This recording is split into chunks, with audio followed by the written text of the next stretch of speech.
I'm Heidi Hewitt here with Robert Green, talking about CAD management tips. One of your common tips that you like to say in your class is to strive for simple. Do you want to describe that a little bit?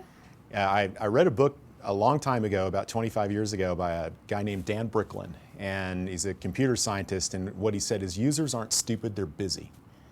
And I've always tried to live by that mantra. So basically, the simpler I can make anything, the better it's going to be. And I used to believe that if you tried to make things really simple, you might be insulting someone's intelligence, or you could be accused of trying to create dumber users. But what I've learned over time is that power users appreciate anything that gets their job done faster. And people who are struggling to learn appreciate anything that makes it simpler. So simpler seems to equate to faster, almost all the time. And the simpler I make my environment, the fewer support questions I have, the fewer problems my users have. So I've always tried to look back at this. Hey, if I'm having troubles with it, I'm the CAD manager and I figured this stuff out, and I'm having troubles with it, my users will certainly be suffering with it and having trouble. So that's my mantra now. How simple is it going to be? How simple can I make it? And never stop striving to make things even simpler in your environment.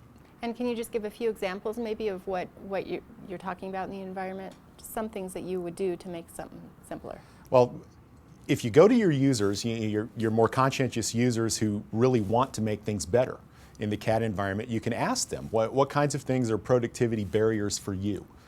What are the little nagging, annoying things that you have on a day-to-day basis? And you may hear things like organization of block libraries, or could we get all this stuff organized and throw it on tool palettes? Or could we have a little floating customized toolbar that has these particular tools that we use on a day-to-day basis? And all this stuff really, it's easy for me to do. If you have some customization knowledge, it's easy for me to do. And by putting it in place, it makes their life simpler. So how do you know what to do? You go ask. And you get that input from people, and once that dialogue opens up, the problem almost becomes they'll keep telling you how to make it simpler and add to your workload, but they'll definitely direct you on the kinds of things you can do to make their life easier. That's what I shoot for right there. Just listen to the user. Great, that's always good advice. Thanks, Robert.